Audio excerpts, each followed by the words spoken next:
Welcome to the Breathe Conversations. This series explores how people operate as responsibility, ambition, and pressure grow over time. These are not burnout stories, and they're not about fixing anything. They're calm, honest conversations about awareness, capacity, and what helps performance last. And today I am joined by Ailie. Thank you so much for being here. How are you? I'm great. Thank you for having me. Good. Well, why don't we start with a little bit about who you are and what you do? So my name is Ailie Suzuki. You'll note the accent. I don't know what it is anymore. I think most people still peg it as Australian. So I was actually born in Japan, but I grew up in Australia, and I spent the last 12 or so years in New Zealand, where I actually really found a real home, and so became a Kiwi citizen as well. Done a big pivot. I originally started off as a zoologist and a conservationist and in environment. Did a whole bunch of different jobs here and there and everywhere. And now we basically burnt the boats and decided to jump into property, which is a bit of a long story, but we saw an opportunity. I think the main reasoning behind it was we could see the impact that we were having in the areas that we were passionate about, but finances were always a struggle. And so if we were able to be more financially secure, we'd be able to put more and have bigger impact in the areas that we're really passionate about, if that kind of makes sense. So we literally sold off everything and jumped on a few planes and came over to the UK, and are now diving into property entrepreneurship. So I've started up our own business and taking it from there. Amazing. I mean, you guys have been on quite a journey and you have quite a lot of experience in a few different areas. I'm going to kind of dive in with some questions straight away with the traveling aspect. So you've gone from, well, you've traveled quite a bit. You've gone from your home in New Zealand to setting up a new home in the UK with children as well. And I know that we've spoken previously and you've spoken quite openly online and stuff about arriving quite burnt out. Yeah. So what did that look like for you, and what was the catalyst that made you realize that you couldn't actually carry that load anymore? So my last job was actually running a local, also regional environmental nonprofit. We were quite small, our team, which meant that we would literally do everything. So people would actually be quite shocked at how small our team actually was on the ground. Mostly part-time mums that, working part-time where we could, but in an area that we were really passionate about. And we were very good at making the money and our resources, however limited they were, really, really go as far as they possibly can. So we're working in quite a large number of areas. The progress was amazing, but that juggle of, and I guess because it's something you're really passionate about, and a lot of people are giving up their free time to do it, even though I was getting paid. Quite often, we would end up going above and beyond and longer hours, and just to get projects off the ground, or to get the community engagement that we needed, and so on and so forth. So when we decided to shift to New Zealand, as much as I was gutted to have to walk away from the role, I'm actually still involved in the charity. I'm actually currently the chair, even from all the way over here in the UK. So I'm really excited to still be included in at least from the governance perspective. So thank goodness for technology. But it was actually a bit of a relief in some ways, to have a bit of an end point. I could go really hard, give it my everything, but then we knew we were shifting to the other side of the planet, so start something new and exciting. So there was a bit of an end point. And my accountant had in New Zealand actually said to me, because I am a British citizen as well, but because of the taxation implications, he basically turned around and said, look, if you don't work for at least 6 months while your residency transitions from being a New Zealand resident to a British one, you're not going to be taxed to high heaven. So maybe it's not a bad thing if you take it. And I was like, great, even my tax accountant is telling me to take a break. It's a sign. So it was really lovely. Like I think the excitement of relocating, the excitement of something new was amazing. But once that initial excitement subsided, we all got really, really sick. And I think part of that was, I think the adrenaline ran out. We were finally settled in a home. Everything just went, oh, we can relax now. You're allowed to get sick. Plus, I think we had zero immune system to anything that was going around in the UK that my little one was bringing home from school. So we all got really, really sick, and I think that was a big part of that burnout process. But what actually ended up happening afterwards as well was not only was I physically and mentally just drained, and then I gave myself permission to relax a little bit and just rest. All of a sudden, I think once I kind of had the rest I needed and the recovery, because I'd gotten into sort of certain habits which weren't that great, whether it was for health or for just fitness or just in general, and I lost all motivation, and I was kind of feeling like I was in a bit of a rut. So I kind of went from this intense lifestyle, go, go, go, go, go, to, oh, thank goodness I'm having a bit of a break, but also the intensity of the relocating to the other side of the world, settling in, and sort of settling roots, and then on the other side of that, then going through a real dip in everything, motivation and health and fitness and all the above. So it wasn't a great place to be when we were first here. We were happy, but yeah, I didn't realize how much of a rut I'd gotten myself into until I actually went to PE, and it was a bit of a boot up the bottom that I needed to get that motivation and that excitement of something new and getting involved in something and learning. And yeah, and that's when the fitness journey started, and it's kind of all snowballed from there. Yeah, amazing. And I guess like being around the right people really helped with that. I get like, because you weren't just like changing jobs or moving house, like you moved place, which is a big deal. Like everything that you knew was somewhere else. You were in a completely new location, new people. Even if you know people in the UK, it's not where you've been. So I can imagine that was really tough. Yeah, I think I'm one of those people that bounces around a lot. So somewhere new for me is more exciting. So when Tristan actually broached the idea of relocating, I had been the most sedentary I'd ever been in, because I'd had a child, and then COVID happened, and then basically there was about 6 or 7 years where I hadn't really traveled, hadn't really gone anywhere. And so for me, it was like, oh, yeah, let's do it. Like I jumped straight in because of the idea of being somewhere new. And even though we'd really created this amazing community and amazing home in New Zealand, and we all have every intention of going back at some stage or another. Um, I think for me, it was the excitement of going somewhere new. But you're absolutely right. I think even just packing up, selling everything off, that was an ordeal, lining everything up. And then we were relying on some finance coming through so that we could relocate. And so we literally we got sick of sort of the whole process taking so long. So, but right, we're just going to get in there, get it sorted, go on. We got on the plane to Australia. We had no onward ticket.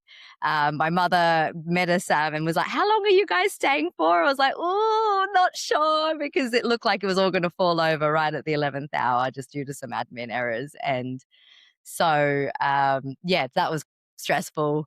And then obviously coming to a completely new place, and you don't know anyone, and and your little one trying to get them settled into school, and then obviously trying to set up a new business. And yeah, so there's the balance of excitement, but at the same time, it was a lot too. And I don't think we realized just how much that was. I think a lot for some people, that whole prospect sounds terrifying and horrendous. For us, it was like, yay, new adventure. So there was a really good side of it as well, but definitely I think a lot more stresses than what we were expecting, especially with the added bonus of is the refinance going to go through or not?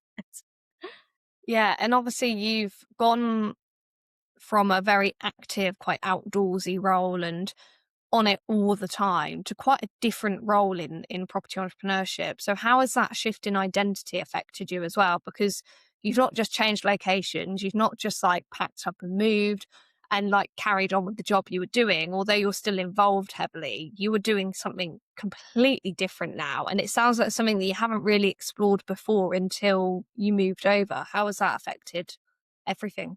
So I think Tristan, my partner, and I, like, we have very, like, we've worked together before. When we first met, we were actually working together and essentially running a small business for the business owner, especially while he was way overseas. And we know that we work really well together, so that we've got the sort of complementing skill set. So when we first came over, I guess I was like, oh, I'm on holiday. I'm taking a break. I'm burnt out. But also, I think on the flip side, it was, I know what my skills are. You just tell me, yeah, yeah, this is your property journey. I'm just here for along for the ride to support you in any way I can. When I started getting involved and I realized, oh, actually, this is, I was, I've got no interest in property. I got taken to an event. I was very skeptical. I didn't know. I was like, oh, I'm not sure about this. And then 3 days later, I'm like drinking the Kool-Aid and like, I'm in 100%. So I think it made me realize that this was actually more interesting to me than I thought it was going to be. And I really saw a lot of parallels. I think my previous role, even though it was very different, I had the autonomy to be able to do it my way. And because of that, I think it had a lot of parallels with entrepreneurship and with running a business and creating systems and all the rest of it. So there was a lot of parallels.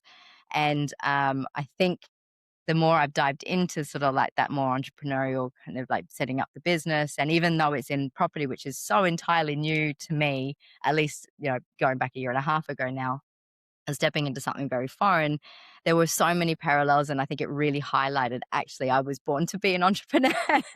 I've really found just the way that they operate. And I can see how a lot of the things I'm learning and a lot of the systems and that apply to this role can also apply to a lot of the organizations I've worked in before. And so if we ever were to go back, like, I can see how that, or even at the governance level, I can see how a lot of these same principles and strategies can apply to a successful nonprofit operating and standing on its own 2 feet and not being so reliant on external funding that's not always there. So there's those kind of stresses as well that could potentially be alleviated. Yeah, I love that. And I think knowing you for the last year and a half, like, I think you are quite a natural leader. You're a natural entrepreneur, and it seems just like right for you. Like, you just get this buzz of energy every time I see you, and you're very, like, you're just a great person to be around because you just have this natural aura that people like. I think it's just like that excitement and the motivation, especially when you're there in person. And amongst, I think the biggest thing for me with the community as well is I feed off it because everyone else has a similar way their brain operates as well.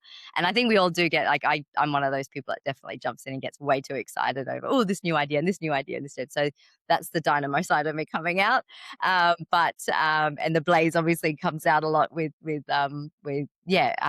wanting to interact with people, and just the caliber of people that we're meeting has been so amazing and just so inspiring, but also so uplifting. And I've been really enjoying that, like, people like yourself that just wholeheartedly believe in us and are so supportive, and the guidance and everything, like, that community has just been phenomenal, and I've really enjoyed being a part of it. So yeah, that's definitely where all that comes from. But thank you for saying so.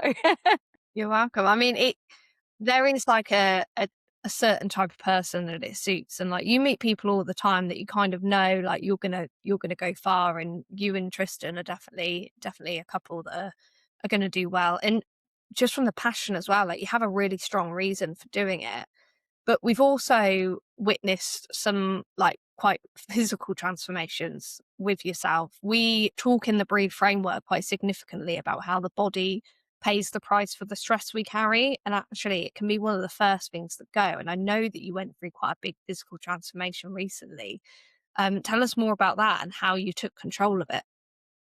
So I think in at the same time that I kind of got the kick up the backside to get remotivated and excited about something new and really dive into our entrepreneurial sort of business journey. Um, I realized that I'd been going for the odd run or doing this and that, and enjoying the new surrounds. Like, like, I love, like, we're in along the North Wales coastlines where people come for holidays. So there's plenty of place. And I love rubbing it in people's faces back home in Australia and New Zealand when I was like, I'm just going for my run and I'm just casually running past this, however many hundreds of year old castle in the background. Like, that just doesn't happen where I'm from. So I even had a friend message me the other day, and I think I just did a quick reel on social media because I was buzzing from my run. And he's just like, oh, that's a real castle. You're a princess. And so he got really excited. So, yeah, essentially, it kind of made me realize that like I saw some photographs from that same event too that really gave me that fire, to get, motivated again and to get really excited about something new. And I was taken aback at just how much weight that I'd gained as well. And I think too, like the last the last role that I had, that I was feeling quite burnt out, it became more and more sedentary. I think that the more I move up in roles, the more sedentary they become, and essentially, you start behind the computer and you don't move. And I hadn't realized just how much I'd started to gain weight. Like, we eat really healthy, but the physical side just wasn't there. And I didn't realize just how cruddy that was making me feel as well. So I just started really small with just basic habits, things like, the obvious one was increasing the steps, but I was always terrible at drinking enough water. That was huge. And something else that I'd always underestimated was to sleep. Normally a night owl. But I was still paying for it because I started to get up in the morning and, get the child off to school, or get up in the morning and get started on things. And so I've had to switch that quite a bit and go to bed earlier. But normally my brain is buzzing. But the more physical I became, the more tired I was by the end of the day. And then I slept so much better, and falling asleep and switching off my brain was and just putting together those little habits. And on my own, I started to lose weight and start feeling better, and all the rest of it. But then, through doing the property entrepreneur course, I came across a cash and the R&T fitness program, and I wasn't really going to dive in because I was already starting to lose the weight. But he convinced me. He's like, no, no, let's do this. And that coaching and the accountability that it provided, it made me go really hard. And I think the one thing that it's really resonated with me as well, coming out the other end of actually reaching. So from in about a year, I lost about 20 kilograms.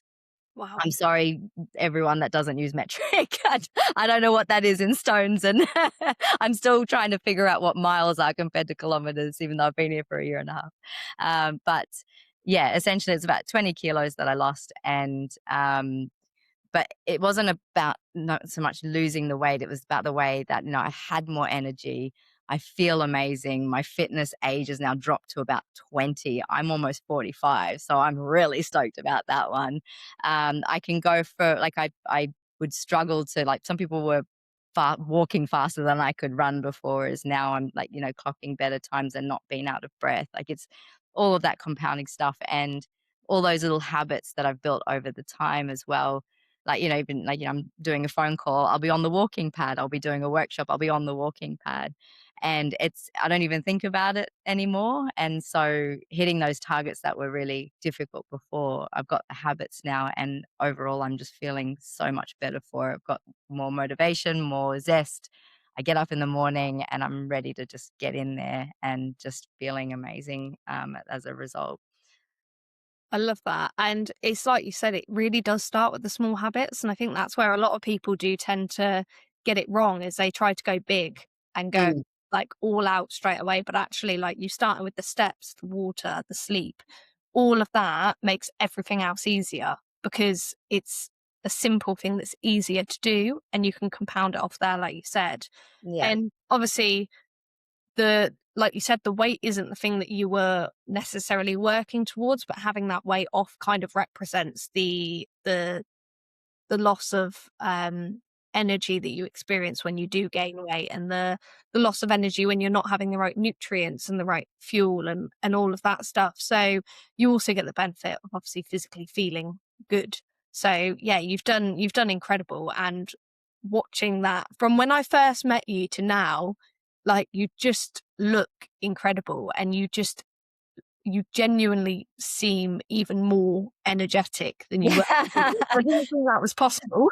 Yeah, I know, right? It's like Energizer Bunny. But it is, and like you said, the accountability, massive help. Like, you didn't necessarily need to go to R&T. You've actually, like, you were losing weight fine, but having that accountability and having that structure and putting the money down, you're gonna do it. You know you're gonna do it.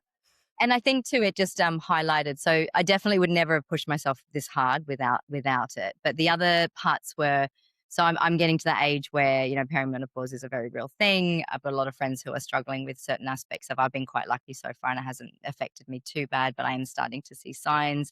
So the loss of muscle mass, for example, that's inevitably coming when you hit a certain age, and drops in certain levels of hormones. That was really weighing on the back of my mind. And I've lost weight before and I've done fitness and that, but I've never really, really hardcore worked on my strength like I had, not since I was a teenager and doing gymnastics. So, yeah, so the fact that I'm actually seeing the results of that too has been really satisfying, because it was just one of those things that I was just going through the motions. Yeah, I'll do it because I'm supposed to do it. And then it's like, oh no, I'm strong, and I've got the energy and the compliments as well. Like, I think when I posted my checkpoint photos, I think one of my friends, my favorite one was he just wrote abs. They were like abs. I was like, yes, I haven't seen them since I was a teen. I'm so excited. And then another Amazing. one of our mentors was running around calling me guns, and I'm like, yeah. So we've got to arm wrestle next time. So, yeah, that part's been really satisfying, and I never would have worked on that. And just having the right balance of protein, for example, like that, I really would have struggled with on my own.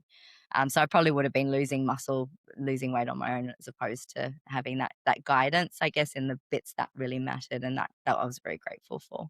Yeah, strength training is so, so important for women. I mean, it's important for everyone, but women that are getting to the kind of like perimenopause, menopause age, it massively affects the symptoms, your muscle loss, your strength. And it's so rewarding when you go to the gym. Like, it can be a bit of a slog for the first couple of months when you're getting used to it, but when you start lifting heavier and you start noticing the toning, the definition, you start realizing that, like, you're moving easier, and, like, picking up a box that maybe would have hurt a few months ago feels easy and natural now. It's so rewarding, and it also, like, it's naturally building up, like, your dopamine, your endorphins, all of those happy hormones as well. Like, this society is designed to drain us of those, and things like strength training naturally boost them in the best way possible. So you're getting all of that benefit as well. It's just, you can't really go wrong with strength training and looking after your health.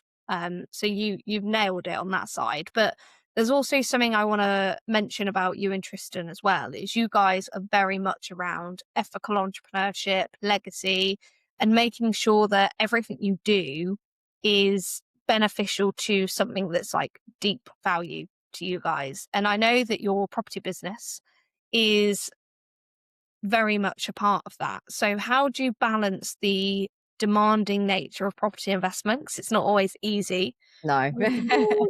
with your values of conservation, sustainability, and all of that stuff. So I think for our side, we didn't want to lose sight of the reason why we were doing this. Obviously, we're doing it for our son, we're doing it for our family, we're doing it for ourselves, so that we can provide sort of a more solid um, income for ourselves, and foundation, and sort of, like, I guess, that generational wealth as well.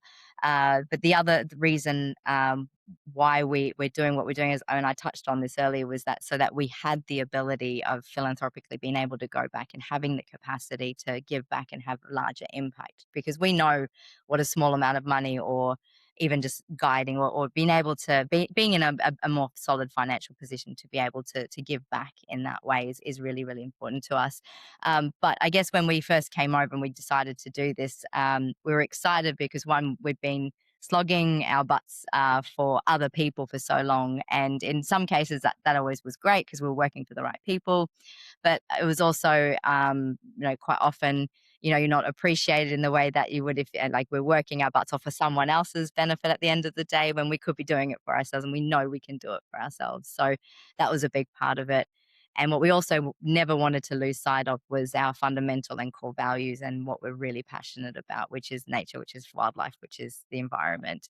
I know Tris, all he wants to do is go back to the Marlborough Sounds, be on a boat every day looking for dolphins. That's essentially what he wants to do. But at the underneath that surface of, I just want to be sitting looking at dolphins all day, is his want to protect them. And as a keystone species in the area, if we're protecting them, we're essentially helping to protect everything in that area. So that's something that's really close to our hearts. And so the way we've set up Otakai and our businesses is we're every step that every decision that we make, we know it's not always easy.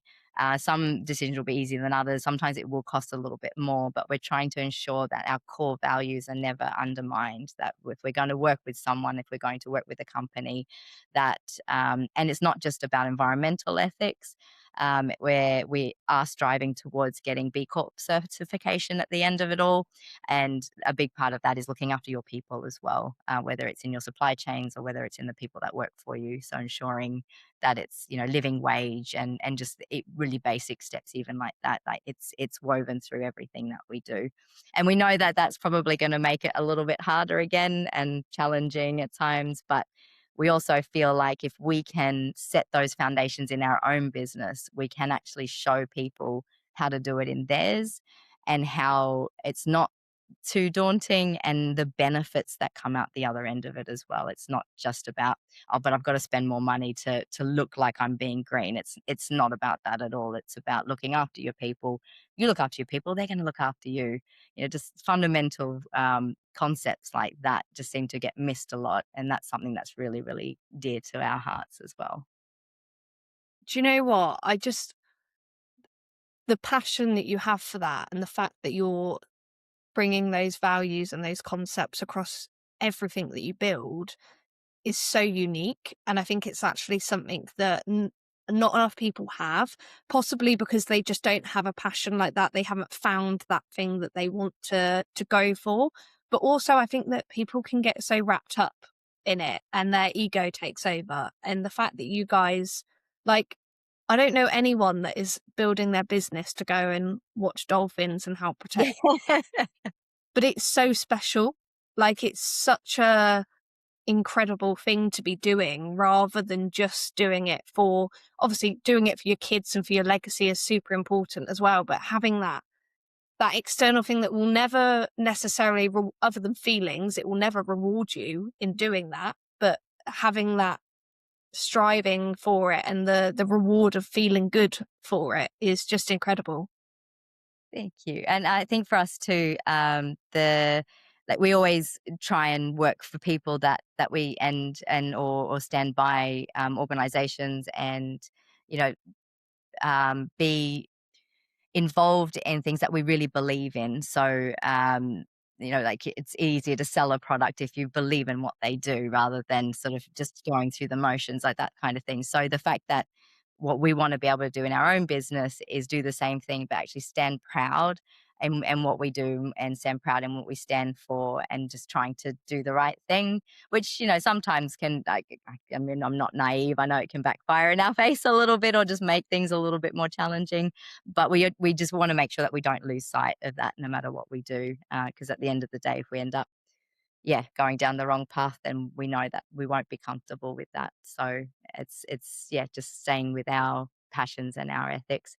And in terms of like passing that on to our little one as well, we want to be proud of that. But I mean, you'd never know that his parents were both zoologists, in that he'll be all smart aleck. He'll turn around and be like, so I was like, oh, look at that dolphin. He's like, no, that's a dusky dolphin. So it can be a bit smarmy. But I think that I believe that passion for the wildlife and nature is being passed on. So we're happy with that too. Love that. What an amazing example you're setting, not only for your kid, but for other people. For other people in business, like that actually, even people that haven't quite got there, but they're looking for that purpose and that passion. Um, Going on to having children, you were a stay-at-home mum for a little bit before returning to work, which is quite natural. And then you relocated across the world. Yeah. So for mothers that are listening who maybe feel a bit consumed by guilt of trying to balance family, ambition, and also wanting to have that career as well, but still be a mum, how did you find your footing again? What helped you with that? And what support was out there for you to actually do that? Think the biggest piece of advice that I was terrible at following was you don't have to do it all yourself, and you shouldn't have to do it all yourself. I know, going back, however many generations ago, like the way our civilization is and society has changed really isolates you when you're a mum or when you're a parent. You're at home, you got a little one. It can be really isolating. Whereas, going back however many hundreds of years, it literally was a village that raised the child for you. You did it all together. And so I know that I've always lived away from my family, but we've always had an adoptive family wherever we've gone.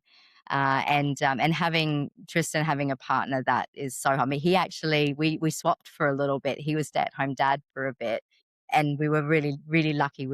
Had the ability to do that. One, for me to actually go back to work, get some of that freedom, but also just both of us to see what it was like for the other. Was that perspective was really important, I think, because it's really easy to forget what it's like for the other person, and especially when the little ones are quite young. So that, like, Tristan's always been really, really supportive, and it's never been about, oh, this, that's your job or this is my job. It's always been very 50-50, and it's always been, and I'm ever so grateful for that. He's been so involved. It's not about like, oh, I'm babysitting my kids. No, you're a parent too. Like, regardless of whether you're mum or dad, and regardless of who's at home, like, if they're your child too. So that was really huge. But I remember a friend of mine was actually living with us for a bit, and I was feeling sick, and I was like just running around, and she actually said, "Ailie, you are terrible at asking for help. I'm here. Use it." I was like, "Oh, I don't want to be a burden." It's like, "No, I'm here. Use me. Like, I'm here to help you." So, yeah, I actually not being afraid to ask for help. And you touched on guilt as well. The mum guilt is real, especially if you're really busy, and I know sometimes you haven't got control over that. And in this day and age, there's so many of us that you can't afford to just have one parent go back to work. Most of the time you need that double income just in order to survive. And in a lot of cases, it still falls on mum, even though she might be working full time and dad's working full time, and then mum ends up having to sort of shouldering everything else as well. So I think it's really important to really share that mental load as well between partnerships. And if you're a single parent, finding that community, finding that support network, and leaning on other people as well, and not feeling bad about that, not feeling guilty about that, because the more you shoulder it on yourself, the more burden you're putting on yourself. And at the end of it, it's a horrendous cycle. You actually have less capacity to do everything. So yeah, don't be afraid to reach out, build that community around you, and ask for help. And there's nothing, absolutely nothing wrong with that. And I really, really sucked at that. So it's definitely something that I've had to learn, that it's okay to ask for help. It's funny, isn't it? Is I always would be happy if someone asked me for help to provide that, but asking yourself the other way around, even though they're going to be completely fine with it, it's like a mental block, isn't it? Like you said, you don't want to be a burden, you don't want to add more load onto someone else, even though they're more than happy to actually help you out, because it would go both ways. Yeah. Oh, absolutely. And like, you'd probably drop everything in a heartbeat for them. Or no, by the time I explain it to you, it's just easier for others. No, let them do a load of washing, or let them vacuum the house for you so you don't have to worry. Or let the house be dirty for a bit. You're going to survive. You'll be fine. Like, yeah. So that's definitely something I had to learn the hard way. And yeah, if you do go back to work, I mean, like, I think it's important to, I guess, um, make that space, make that time. Sometimes you feel like you're just so overwhelmed that you forget the whole reason why you're going back to work. It's for your family, the whole reason why you're doing what you're doing. And to just, even if it's tiny, just to make space to spend time, and whether it's brain capacity or otherwise, because that at the end of the day, that's going to be good for you as well, and not to feel guilty about it. 100%. And we're going to round off with a couple of questions around what you would recommend for other people and some top tips and final sentiments. But before I do that, what is your personal strategy for recognizing when you need to put the load down and actually end the day, or pull the cord a little bit and actually take a bit of a break? What is your strategy for that? And what are your signs and symptoms that you recognize to need to do that?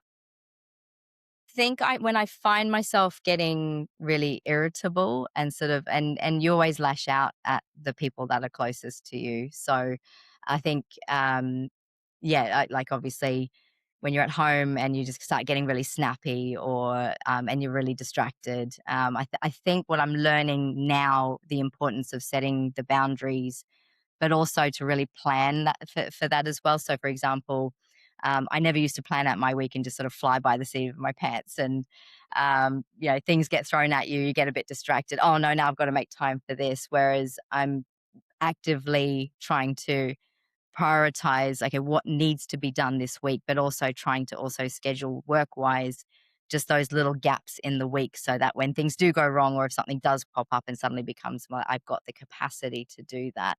So I've learned the hard way the importance of that, but also drawing the line and actually really, really being guarded about that. The me time. Again, mums, like, don't be like, you need some you time. Like, someone can watch your kids or wake up that little bit earlier and just have that half an hour where it's just you. Like, I'm so, like, I protect that, and my workouts, and that's it for me as well. Or have that hobby that you just go away and do, and that's entirely your own. Like, that's really sacred to me. But just making the time for it, rather than it just being an extra, oh yeah, I might do it this week, oh no, I've run out of time. Make it like a staple, a non-negotiable. Yeah, and like I said, like, when I start to find that I'm getting stressed out because I'm trying to cram too much in, it's like, okay, need to fix something. What is it? What is it that has to be let go? Or what is it that I have to build capacity for? Or sometimes something's got to give, and it's just identifying that that needs to happen. Amazing. And if you had to give 3 top tips to someone who is maybe feeling a little bit burnt out, maybe they are at full capacity right now, maybe they do have that mum guilt, what would be your top 3 starting points? Time for yourself. Like, yeah, definitely, like, creating it, like, just make, like, really like, even if it feels a bit forced, like, even if it's 10 minutes, like, having just 10 minutes alone, and figuring out how to create that space as well. Like, that's a really, really big one. Probably, yeah, just finding that support network. You're not alone, even if you feel like you're doing it completely on your own. Like, you might be a single mom, you might be juggling everything. You can only do so much. Sorry. All right. It's like trying to pour water really, really slowly.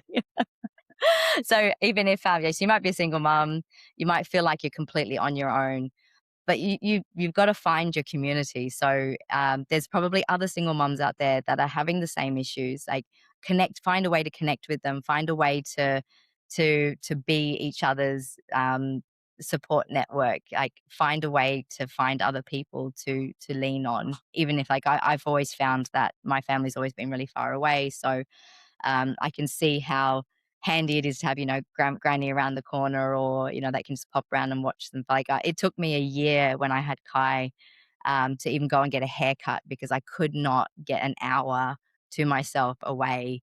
And that first year, like, when they're first born, and I mean, that's challenging anyway. And it does get easier as the kids get older. But yeah, just never feel like you have to do it on your own. Find your community and find your people that are willing to rally around you and ask for help. That's a really big one. Don't be afraid to ask for help. And I think the last one for me, sleep. Sleep was the game changer, but I am also a realist in that I went through it myself. I had 3 years of Kai, a child that just refused to sleep. Apparently, sleep was for the weak, and I was lucky to get 3 hours at a time. And I can totally see why people have kids when they're 20 something, because you have the energy to do that. And I started very late. So, yeah, my body did not cope very well, but I can see how sleep deprivation is a torture device, because, yeah, that was horrendous. And it's easy for me to say now on the other end, where I can control my sleep. But if you can find ways of increasing your sleep or prioritizing it, even if you wait until you get out the other end of that, like, it doesn't last forever, then, and prioritizing your sleep being one of the first things. Like, it just seems like something so silly, or no, it's fine.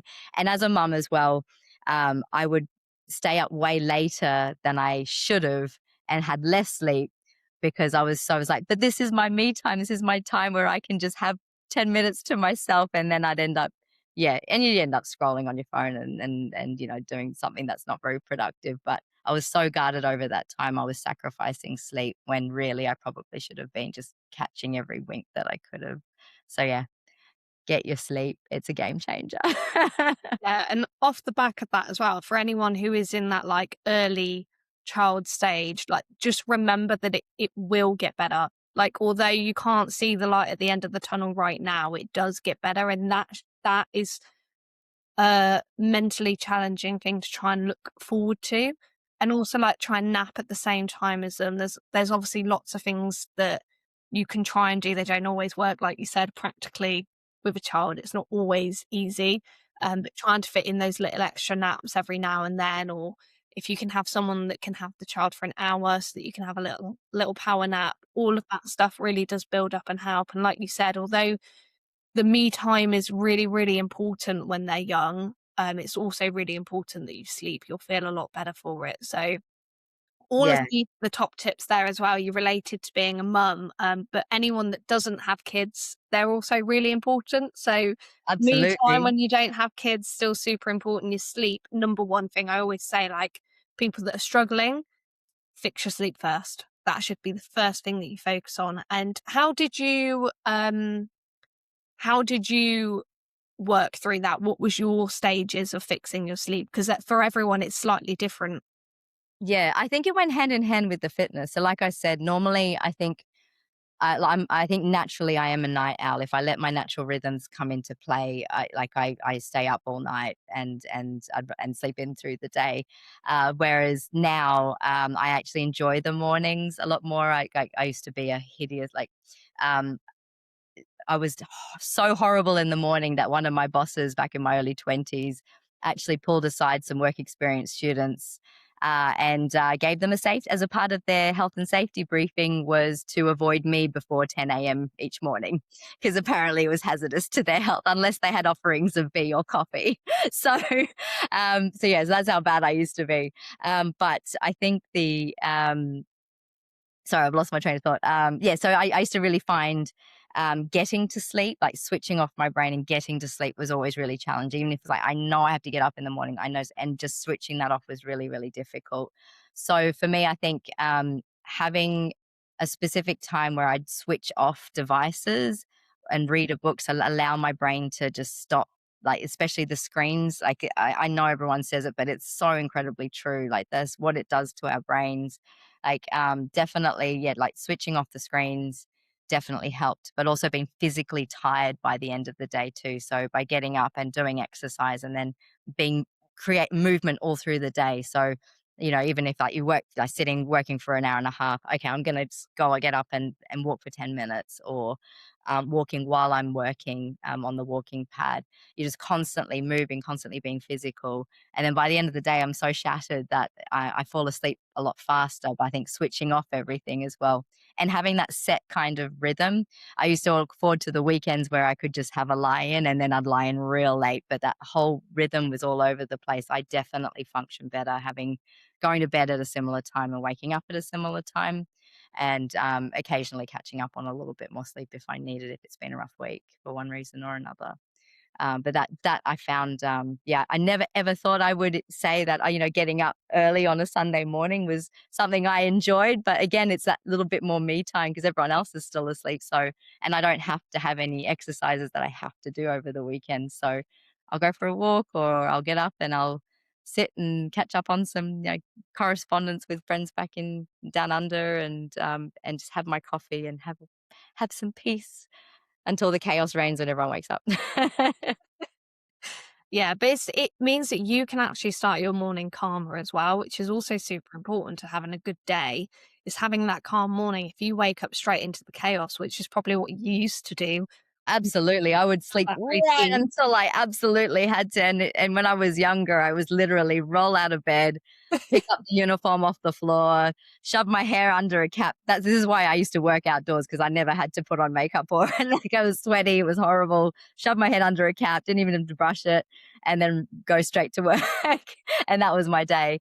Whereas these days, and even setting Kai off to school, I would it would be rushed and stressed, and then everyone's getting antsy at each other, and, oh, you haven't done your reading yet, oh, we've got like 5 minutes, like that panic. Whereas now, because I'm getting up earlier, I get my me time, I'm calmer, I have more time, and so I've prepped everything, and can actually sit down and have some breakfast time together as well. And we'll have a chat, or we'll do some spelling, and it's calm.